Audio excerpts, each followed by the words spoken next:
Oyerepa News. Nonsiabo ya wabosha Semo digital address AK 0187090. Ebroso ya dikasie ebesomo. Diedemu akotene ense. Enano ejato akosomo station na wachase insulation failure ene de saade ne ba nya sabotage ye betire mu ye ede amamo. Aposifo atu anamo bi na wo mu kwafuo bi mu awi nko a eka na makoma bese edude wonom ahye no. Emroso bedwam dom ketwa na no ni kire se NDC aban no walusu control economy no Oyerepa. Dom kuma no so wamra hye bedwam na di asem bi atudwa efa soafo wo hwe amano ne ensem ho ne nkomudi a yedi afa de yekoso South Africa memu. Na santimante musuafo onimanyafo Franka mo ekohine de atudwa se de ebere kono wo se Ghana emabunu ehia abefo tentamfidie mu nimdie ekwa akiriye. Midimafo fra wo se udimafo ne hwa antibrabagya pomden kama yade no ento obo ase ema afi enyensemo mesrewo fonikyeremu wo atwema ehya agogo sanso na enkrapoku ase mayira na yentu yade na ase mfama ho aduja fikumani no ene jeso anko time no wode to so waboa wo 0244 774282 0500727215 na divine NFR wo no divine mercy cosmetics adawro ma sesei yentari shem sa so ne nko yede esra empabo ayehye ema no kura titrum makeups any trim yamudi butubutu mutreti se piesie di odin se fami kama pam ereka cosmetics foni chiremu ho na kwaje papa no fe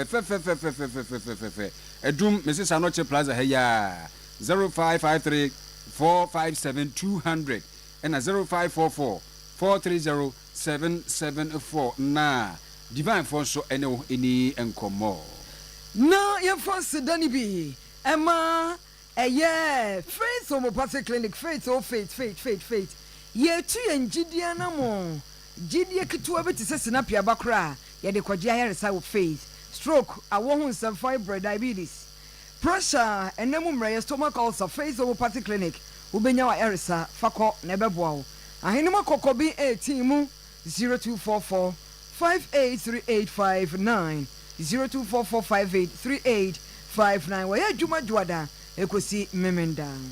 ebika we hu ni atrase aye ba besom wo medi de krobia asante menimenu aba PLC Lodi Aposi phone krabata ba ko from police high risk operation and training center and afesu so narcotic control commission for nakop eka bom na anama o matunie wo munya nte se ewura bi ya agi ba bi aboso kumu ye hwenso a eyesa bonsam ta wa bi nti wo muntu wa namon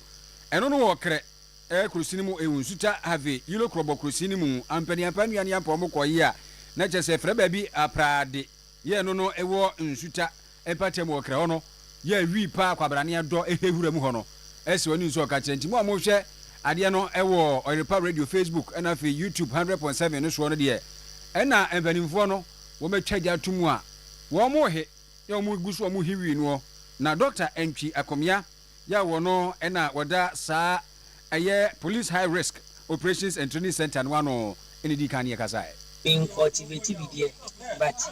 let me akase say sikeni man nya sure say kombe ena from observation me nya sure say we ska but me adventure into that business we do we teach we ka say cheap but it cost the reason being that say wow ba na be hwe be a o ma tap electricity free and yes we use we be a 1.5 mm wire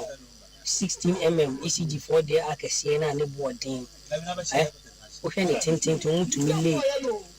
the funny says a transport station go to me leave from a transport station to police headquarters just imagine obele underground the far pipe ma across our site and it cost aside the maintenance of the farm say we spray say we far for on babe do omo bi be mo friend cleaning on babe cleaning ni nyina say be akatua wo and even insu two borehole purposely for that normal link borehole all the way from the source to the farms now normal to pumping machine is issue as seven in soon to ya no mo dey irrigation mo dey spray cannabis no so that me I dey enyini na watching light na ba bulbs ahoro bulbs this floodlight street light the area bebre no bebre na POV farms omu dua 247 enti plant no within 2-3 months ebenyini ma watwa enti wi kuadwuma no emu strategy bi na mwatie no na eno no wato aso se ne wo nsa hyehyɛ sade wo yase edua wi ya wo mu edo kyese wi afuo no wo no medi pasan so mafiti ase wo mu tu su se de wo so ntwen wo no ba we bi no mu die so bolo no bi top ni biscuit no ti wo ko event bi as na fa bi na se fa wo na wo ti ase a powder no mo abeka mo se laka mo de bo ase anda no no mo dugum eja mo wi o mo so ni so nto mo so ni so wi no se an fa nko lab an ko test ya you say bi side dey but no ya na dey na fa now you become addicted. Yes. So boloni be do why no obi anom abe addicted enti ase this could be the root cause. So we need to we can say trim most of the products on the market drinks they have been adulterated. Your friend Dr. Entry Akomia and Udi Aprepreja Police High Risk Operations and Training Center and one Woman Narcotic Control Commission for Kaboom and a moment to ewo aprade na chese nsuta empatemu ho eno no yentuo kase no eswe ani busumi mienu kra na yete se akosomo substation eja bi ato honomo ene ebeye ensankeka busrum keka entam keka ebinum susu se eye supporters se nipa bonifo bi na heda akodwa eja atomo na ne yempa obedwakuo no munya hwehwemu bedwakuo no ayehwehwemu na de onum no ye nyina no omode koma Ghana osoafo hwe ahoden ne ensem so energy minister Owura John Abdullah Jenapo na ensem no nyina ne sen wo se wires no insulators no de katakata wires no ho no ebia sese ayetitile aseye a kyerese eye ya na ama we navigate oba ne be mana ka bom na apagya ene kofa sa ohaw no eba na committee chairman engineer William Amuna ono ne kyerɛkyerɛ mu ede kyerɛ ahoden ne soafo energy minister. Now the fire actually started from that changeover area of the LV panel, and that is because that building was started. I mean, the first structure came up around 1964 or so. I guess there are many people here who were not born at the time. Some of us were in class 1. Yeah. So some of the cables have gone brittle and whatever. And once they were in metal encasements, there was this, what we call, I don't know whether I need to use that, but there's some kind of fault that you don't have the current just flowing in because of the insulation of the materials over there. Now, when that happened, the supply from the powerhouse tripped at 311 amps. The second transformer nearby took over and started supplying. So it means it was feeding into the fault. Now, unfortunately, the setting on the second transformer, I guess the transformer was meant for other things, so it had a setting of 450 amps. Now, you would imagine that 450 amps would not trip at all. So that was feeding into the fault. Enti afidie no afi apema hankro radio sianan 1964 and afidie ni bae achepa emu bi kura no wires na nyini chen yen enti afidie ba akono mfonso ba mu ya adwuma na ntimi na foto okwan mu ba bi na afidie ba akono so mu kire se eno an kofa eja no eba efise na o pompe ahoden ne no fa ba bi a foto no wode saa no engineer William Amuna wono ena woye panyi a odabedwaku no ayepa wo mo na osofo a wohwe ahoden ne nsam so energy minister ene John Abdullah Jenapo wo se ne o makyerɛkyerɛ ne de o masusu nyina no on be ho adwuma se de be ya daakye eja bia nhye e wo hobio. Let me assure you that we will take this report seriously. We will digest all the contents of the reports and implement the report to the letter. Yes, it is true, the engineers did a good job in restoring power, but that is not to say that if somebody is found culpable, that person will not be held to account. That is the call to duty. And so this will serve as a lesson. Already, based on the briefing we got from you along the line, we've taken some action. We've gotten them to be a bit more proactive This is a lesson that should teach us to avoid the future occurrence of this very unfortunate situation. And from what you are saying, it's obvious that a lot should have been done over the years. And so this should be a wake-up call for us so that we can strengthen the system, make it more responsive, improve our emergency response system, maintenance culture, and more importantly, invest in the... Yo, and you want some no and non say nipa ka was of him say adwuma ne ye no ye hu aye ntwe na so ye behwehwem na obi biara wa fom wanya na adwuma yi no ye de emra ebeyan ni komo John Abdullahi Chinapol and several from una ye de ani chiremu a ene enim de akwaso South Africa mamu say won pampi no ato ahye afoforo maba ehso na ne ye won mudu on say keka wokunkum bie friend is xenophobic attacks and they say omo no hu ne say woman form ya ho no aba ebeji wonu ma eye munsumu tuwe no sabieku sabia adwe nim se mo mpadwuma na wo aba no mo bo akikire mo ma mo de amamu a na no so akwa ebo akike bidin sansa wo ye ho a trokra wutua e wo ma ni mu no enya asam ketua na ekoba ye Ghana fo a omo ho frefre se mefa won sansa ade na eni aye nyan mpempi ya ne ebo akire ne akobisa se sei na mo kra no esi ekra ban no ne ye hye ye ene sei ntie ne na hye badwafie na domkuma no eye ne sesoafo ya wo hwe amano ne nsem so Samuel Okujetu Ablakwa enimanimu ya e wo se wo ba na wo beka nsem ne hyehyɛ ya waye baabi a wakwa akoduro e de kyerɛ won ebra wo kwa akɔfa Ghana de hye e de wono aba mekyerɛ Ghana aban na opani Patrick ya boama na Foreign Affairs Committee ya wo mrahye bedwamu no wodi mu entintiman na ne ntoaso e wo se Ghana fo a wo mu ni South Africa kora no omo emmro kyerɛ sɛ be se ebia be 40,000 pu e ye be 25,000 equal 30,000 inti won mu hia wasi ahwe ne epo mechira kwan ensem akoso South Africa ebe hia say your foreign minister obeba parliament no ne mrahye bedwafo abedi hu nkomo ne etimi atoto na no ehu ne ekoso South Africa esan say ene obehu video a ye de nipa aba yesi anya no kre South Africa for can we yesu ye can we also to be the true picture of what is happening. Na emwa bi wo ananu ye bi a parliament so be man na de amano na afei oni South African foreign ministry omo ni sa wo so papa se be ya enkofa wontwi bi ama Ghana ni South Africa esan say Ghana ni South Africa ye dip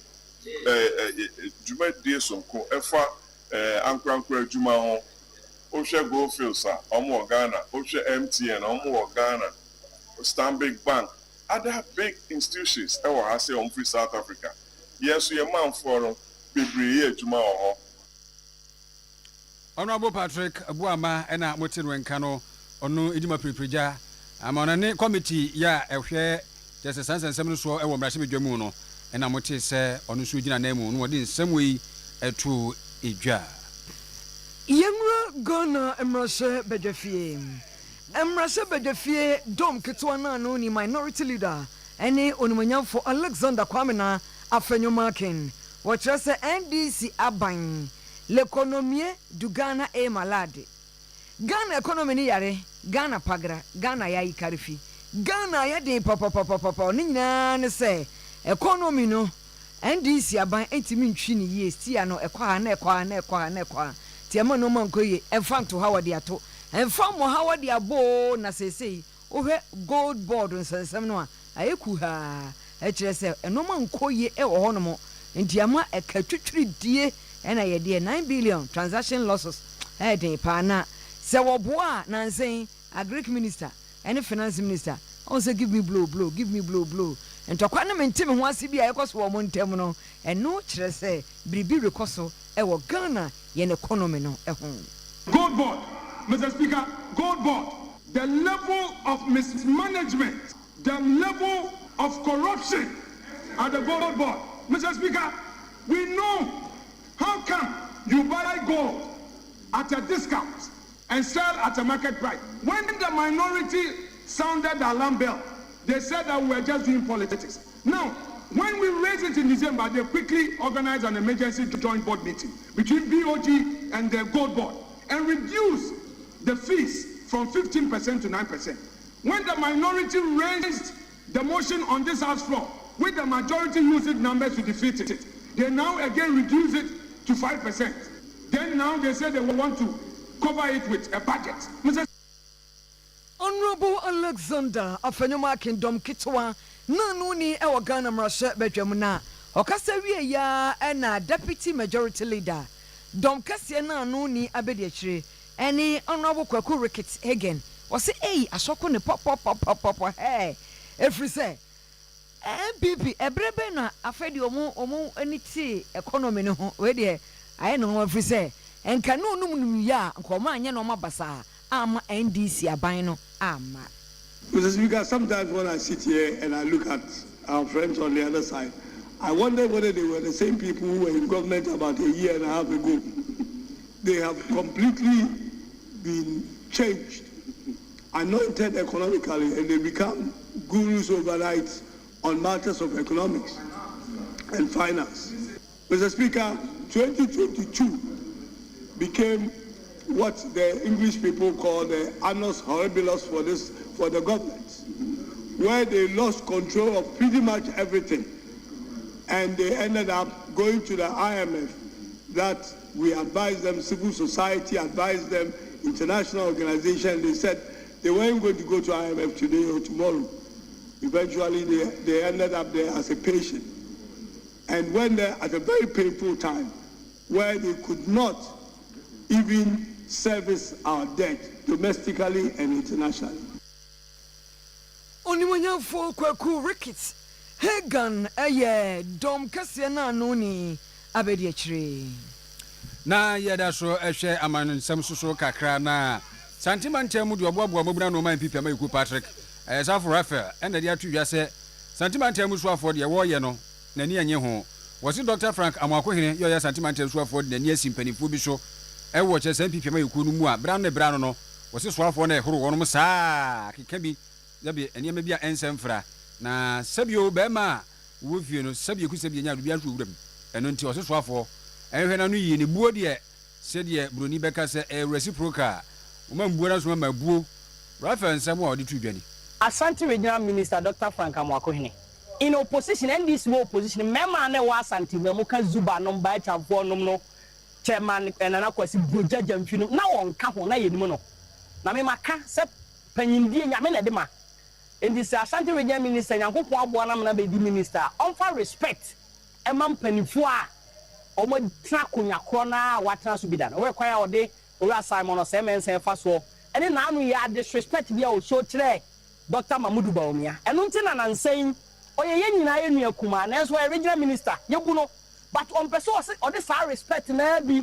ebe ma mpanifo atwa mu na I think say it's high time wa ye ne ati kroma ye kuku odumpo che no ye be respond to him na idea anim no me gidi say all of you will hear from us.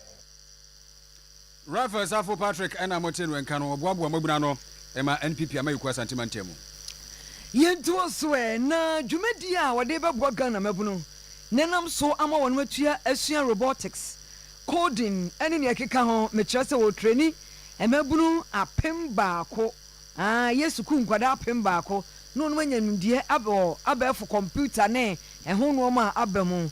Telesol Ghana ene edi animu ama dwumadi yakoso Telesol eboa so manu mabunu da chibia no mbako wonu manim na watudi Ashanti Coast 2026 Asante mantam swafo Dr. Frank Amwakohene ekodwumadi eni wase no kire se Ghana emabunu ne no omu se emre sesan lokachi yazaki time changes emre dane na wanda ne hu bi nso a ye fra watete kwa enti said ye artificial intelligence ekwo nani mo no sa na se Ghana mabunu eprehwehwe bi nya sada achi bia no wona dwuma nya ho ebeye wonde Telesol for apeke majoa ene mamua 1000 ewa santimantem ho mo be kire wo mo entete wo abefo tinkan figure kwai so how on betima use computer digital technology AI among others omo target ne omo a free junior high school basic schools na as a government here dia with 1 million coders program here show omo manu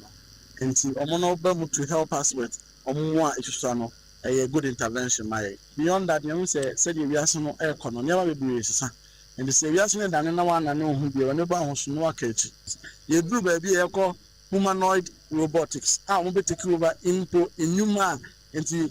you been AI teachers, AI doctors. AI doctors look at there are some surgeries you sit behind as a medical doctor, you program the robots and then they will perform it under your supervision. So what it means is they say answer and your money is thinking now every time the name you may be and can hear the manpower na that's how you money may feel. Yo, enti ɛno no menim sɛ robot no humanoid robot no ɔbɛte mpakyɛ ɔkafra woka wish ɔbɛte ase a ebi wa de bufu a aduane no wɔyɛ ama wɔbɛkeka aduane no agu hɔ atwitwa wasom koraa pam nyinaa afirifie hɔ ebi wɔ ha wɔhɛ sini bi a na ɛsere kɛkɛ anyway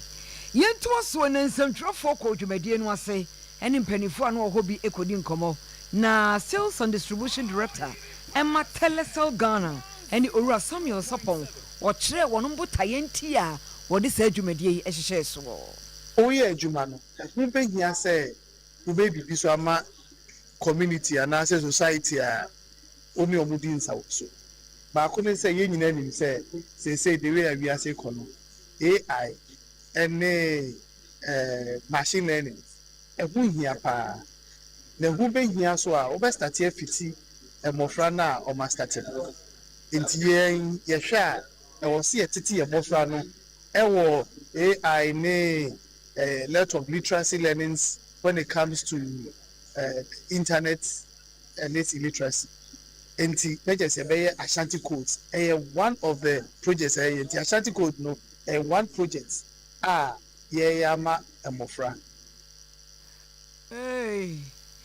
Oro Samuel Sapon na asuafo a wonum ko dwumadie no ase bi nso wonum kasai. So this has really helped us a lot because it has given me an opportunity to learn what I wanted to do. I wanted to learn these things because I wanted to become an engineer. But unfortunately, when I was choosing my course in SHS, I did a mistake, so I couldn't do it. So I changed it to become a lawyer. But with the help of this, I've learned some things more, and I'm hoping many people will come and it will really help them a lot. Have more knowledge about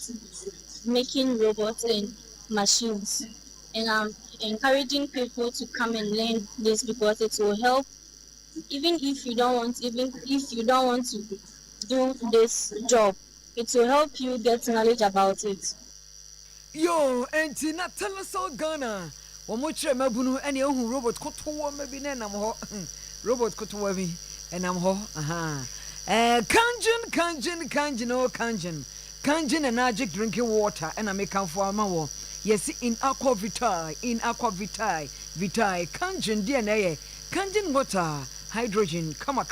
calcium, magnesium, potassium, any peduani yepa. A bow, uyam tetimu and kanjin, a bebow, a tima would ye, and wakuma pompi, afe so didi and nun to meet you kama. The biana will look young. Kanjin water, and many peduania alkali, na nipeduania alkali. Ya de boawasa virus protozoa prototis ne ne keka fungi entimi ntani padua nim kurada enti de bia hoɔten kanjin brema UG Sitafuni Road Abawa Ruth Junction ubenya biato and for 0241 449191 0507379474 Chufu praso ewo chufu atimo kwa mensi ni mfifi mantemu wamanfo kyerɛ sɛ womani agye pa sa enyinam a eche kyerɛ awia na de aye adwuma solar light bi na nyankrompo adom omso omonsa ka ya ba bɛyɛ ɛde ama wɔne nti nse bi aprɛfrɛfrɛfrɛ ɛbɛkɔ so mpatemo ntiti wɔne a wɔyɛ ade pamfo etire ene kyerɛ sɛ enwuma nketenkete no omosisa na dwu sɛ awia wu ebire bia mbetumi aye adwuma ɛwɔ abra enkɔnkɔ ha adwen na omso mbɛbɔ aba no aba so pa ne nto aso no na omse bambɔ nso so ni sei no ebeboa sanse kwabra ni wotimi nkohye sumu na woni bone wo mo de eno to nche omso makwaanye kwani bo no mo ekom ya wodo te se hwefuo praso bempo agya chiabo so ne patemo no omse sa kwani nyina enye. Yeah, I think I work to 6:30 p.m. But now that the light is in, I hope I can work till 8 o'clock or 9 o'clock in the evening. God bless him a lot. He has done so many things, and this one we appreciate him with all kindness Why had ye? As I saw Mrs. Takama. Can you say about me? You get no point need I say about me. Aye, why are there any Shiramopa? And Germany be I don't know.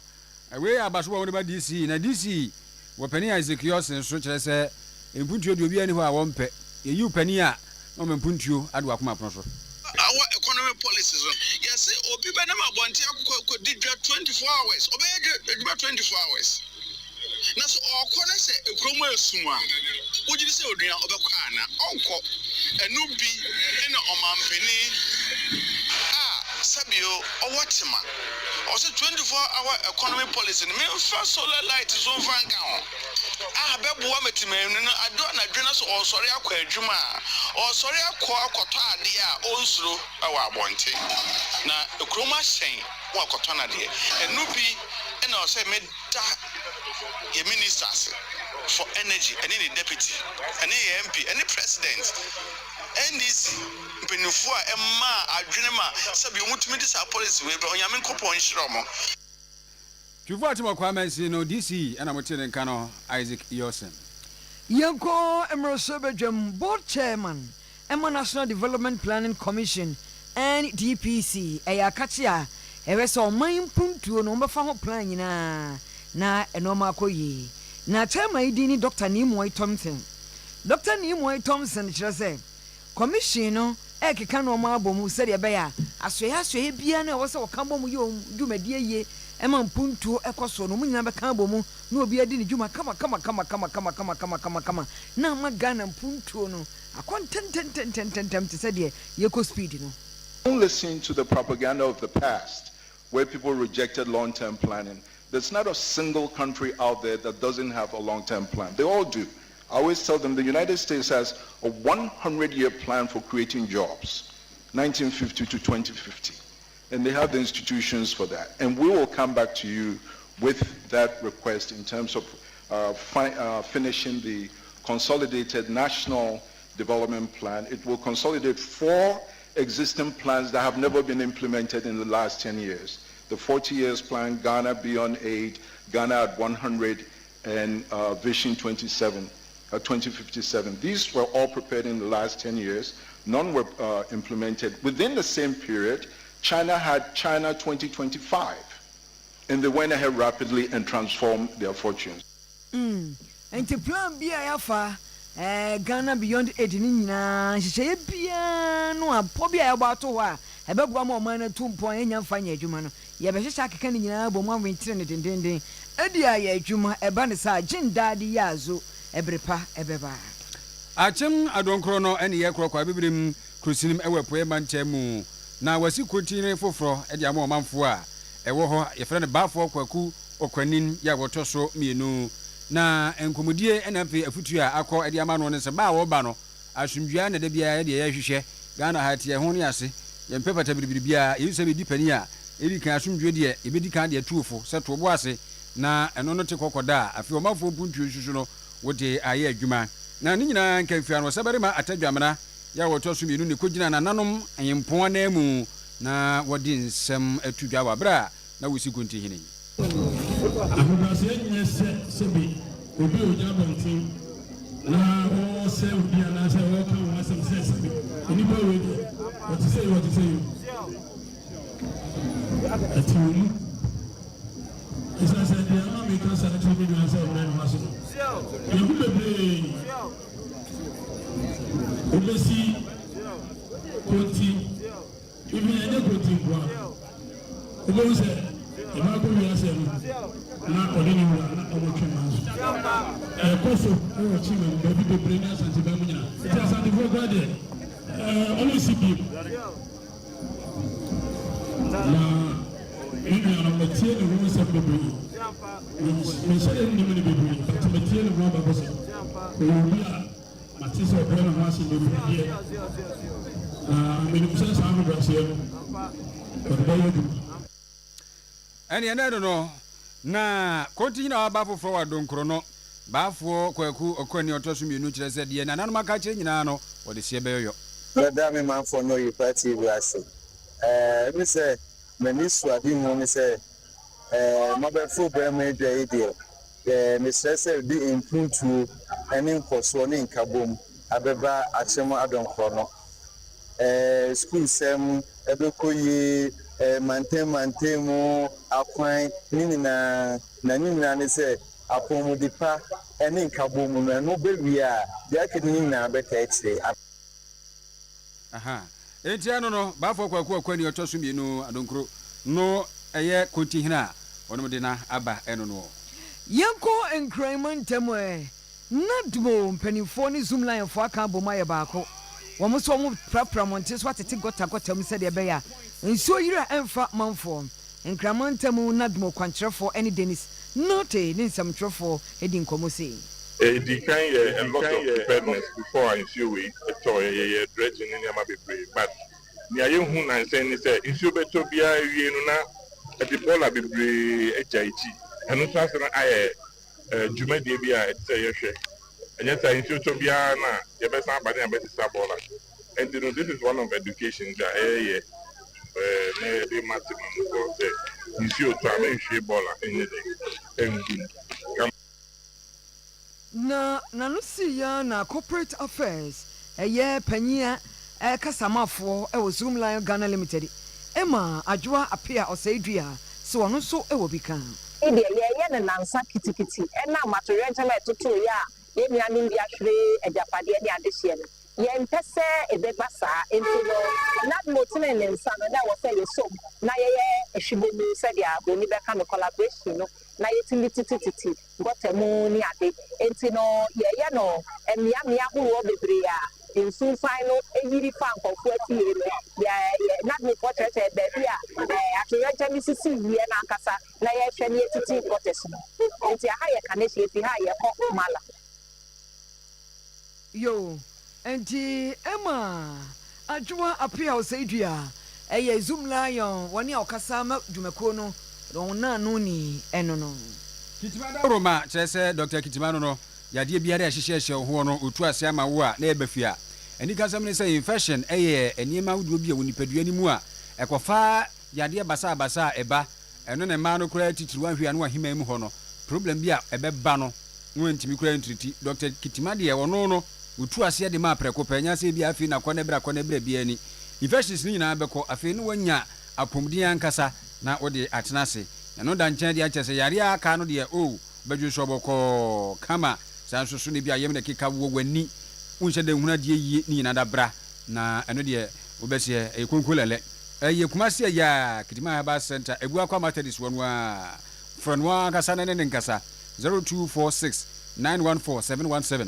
0246 914 717 Dr. Kidimano no wone edi enkomo Yara Ghana Limited ede enrofo fro badwa so Yara Winner Plus no o say fertilizer udi gu haban so enya sam keto akra ye friend Yara Vita Crop Lift Bio ebo apa Yara Winner Plus no so NPK fertilizer ebema waso no ba na so do so nitrogen phosphorus and potassium Yara Vita Crop Lift Bio and so ewo NPK sa na ewo zinc ni boron na magnesium a eno so boa ema enobaye no enya enuane nurosronko afei utimi spray ene agrochemicals foforo bia we decide na eka ho se de be ya emfa how emma Yara Ghana say to product ni bi Yara Mela Activa Yara Bella Sulfan eno eboa eburo emo sogum ene ebia ti se bia emma eso doso for 0556 583 085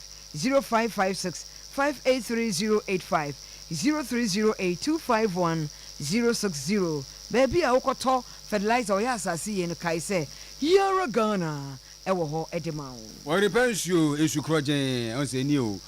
program bia o ye no o fa o repensio na dia sefo ewo ase ubunze wedding a ani kanko a eyi na wo ye ade bia no obeye ya npa be hia nsu anom no misrawo repensio na me kanfo dia ma wo on se ekucha ekura we screen so odi afesi de city wani se kroje na bogu bu a enye nwunu kura na ede na enwunu de ne na agensem kura ene ne no etufo frɛ 0539 596 165 0539 596 165 otano so ya depo no ko ene kwaje dudu bia no a obehia na eno no na de atenso ne sɛ niam bi ayira pragya ride bi na wɔkyerɛ sɛ Ashtown ɛkɔ ahenkuro oludu yie no na ohun sɛ bɔtɔ bi akam so ohun bɔtɔ bi akam na ɛyɛ saa mɛma boxers yi na afei ɛma ntaadeɛ bi saa na akamu na deɛ ɛkɔyɛ nie owura no ɔno bɛyɛ nkaebo yi no wɔkyerɛ sɛ wɔfa pragea no ɛwɔ Ashtown hɔ ɔde kɔ ahenkuro no ɔno no ne nneɛma ɛna ɔhyehyɛ gu pragea no emu no ɛna ɔno no di kan ɛde moto ɛdi pragea no anim nti kwan soɔ na sɛ kaa bi bɛhyɛhyɛ wɔn mo ntɛm nti wɔyera pragea rider n'akyi kwan nti pragea rider ɛsrɛw wonim sɛ biribi saa ɛwɔ hɔ a ɛsrɛw ada ne wura no wɔhwehwɛ wodeɛ to ne nkra ɛwɔ ahoma yi so 0541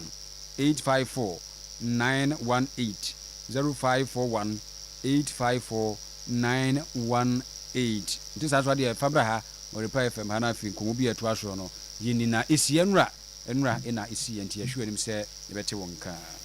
dan no entry wɔ mfirinhyia dumiɛnsa wɔ 13 years wɔ tuntum abua kwa na dan na entry wɔteɛ na wɔfiri fie March 2026 and March April May June kyerɛ sɛ akyɛ bosome mmiɛnsa mu nti bosome mmiɛnsa nie a wɔfiri fie 13 years na akɔda yi wɔ wɔn ahwehwɛ na wɔn mu hu no bɛsi saa abere yi wɔsɛ wɔni ɛyɛ wɔn yayaaya sɛ wɔn hu wɔn de hyɛ aboa wɔn na wɔn hunu no sɛ wɔbɛfrɛ 0558 878 068 0558 878 068 anaasɛ police station ɛbɛn wɔ no wode wohu akwadaa no na wɔn aso ate anaasɛ wɔbɛfrɛ Oyerepa FM number no ɛyɛ 0558 878 068 yɛpɛ dan nti munyi adom yɛpɛkyi bɛn hɔ baabi te sɛ Abrepɔ junction bohyɛn ampabame Abrepɔ bantoma asukwa stadium ha awodwo soame tafo tek afo nkwantefoɔ kurom na airport about ho nyina ne nya bi a yɛni ɛbɛgye ho kyerɛ so agent adama utumi ɛfrɛ ahoman 0557 255 542 0557 255 542 sanso ne yɛpɛ single room apartment no nso so no yɛpɛ no pankrono estate ultimatim maase tafo ho nyina nso yɛnya bi a yɛpɛ tifie wura wankasa ne hia wo ada ma frɛ 0242 110 516 0242 110 516 na ɛda akoro yɛ abie mu nso so yɛnya bi a ɛsan pɛ ɛno ne yɛkyim bɛn hɔ self contained ya baabi ɛpɛ no adumba ntɛma amakum asafo agrekenzema kromoase adwunase fankyene bra tinga junction hɔ no a hodwo dakodwom TUC bradaman patase ana santase baabi a obenya no ɔnso so wɔpɛ nti wadawro ma wo maame papa fi wura yi wo nso frɛ 0246 197 000 0246 197 000 na ɛno no saa pɛprɛpɛ na ladi yɛnkɔ yie yo wei ɛyɛ nkaebɔ Dickness Victoria edi na ɛyɛ nkaebɔ ni ne ɛta frɛ na maame abena konadu onye frihyia de ɔson baako Dickness Victoria edi ɛyi pasofoɔ ne agona yoko hene ɔkatachi afri famensa agona hene chiame na na kwa mboache na na kwabna agyeman Chief Inspector ya mafo ye police ye kebi ɔsɛ kwabna sister afia kyerɛwa ante da ko a kwakua de maame abena cha ene paafori ɛma ne Charles K Fosu ɔyɛ head of events Oyerepa TV ne radio yɛne nna yɛ adwuma wɔ ha ya kwadwo manu wɔ Ivory Coast Mavis akosua mankosa yɛ ketra wɔ nsawam Mavis Tiwa ɛwɔ nkran Ukraine ni elder retired detective chief inspector retired Eddie Martin Ghana Police Service nhyehyɛ no ye Nyankopɔn wɔ 13th June Saturday memende di anim ya no wɔn de ne bɛto mpɛbɔ abusuafie asante agona apem so ahomache no num ana no pa no num na afei wɔn akɔkora no memenda no ade akye a asante agona Christian Cemetery afei wɔba no abesi nkonya wɔ asante agona wɔn tona se donko ekosi anwumre no nsie hɔ no wɔn besi nkonya ayɛ no wɔn tona se Thanksgiving service na asia som no ebekoso kosi the 4th June ewo Church of Pentecost asorim ewo apem so na afei abusua sa akotena se ewo apem so ba bia wo ye funeral grounds wo ewo agona wonto no ase donko ekosi anwumere no nsia Nana Ajmain ewo hyewu yewu hima eno no sanso so ena nana kwadwo amoako jampa yodi kan mredane dikru nana ajeyi jamfi PBC Limited wapani kwame bonsu agosu akra mame Jane enso eka ho afia sewa oba pani akua bonsu ba pani abena sewa afia donko ama sewa ne afia cha enkwada ni Priscilla opoku dodo na frɛ na ama Ghana Audit Service Philippa osei atakosu akumase kwame asante nana kwame ne frɛ patase na se mpasetia wo nyina nso so eyema eno matwa beso no kyerɛ sɛ nana ya opoku tiase do no ase Anas yawo ana ne nane efrɛ no adusia enum 65 na wonya yi ehia nyankropɔ de kyɛ ni a emimi de di anim ya wachianchi mimi de ya da etoso du miensa kwada so ba stop oduru ma hɔ no ano no na bepim no du no dampam wogina so akoto no dem e wota no so abusua da wo ho a kwada so be posu school park eno ye donko ebepim no sia no beye ayi no kwasiada e de etoso du 9 end time living revival ministry kwada so no nkro bepim premtobre na sedasom akoso oda wo ho a kwada so ba stop akota ye yi e memenda ayi no na fi odi aka asan bi tutu pata e kwasiada no a de etoso du na di animi premtobre ebepim anwumere no sia yemfo we ntwa to na se de commentators na he wa ha no baba isa samitu ga obroni wo mo wa ha no enye asam ketwa na yi pasofo anyway Elder Francis ampofo je onye frihia dioson yeta afre no ne yeta afre no difo ampofo nana kwame frempon atwema ya behene wi afia kenta abusua panyino no nana adu jamfi nana sɛ ya frempon nana ngu a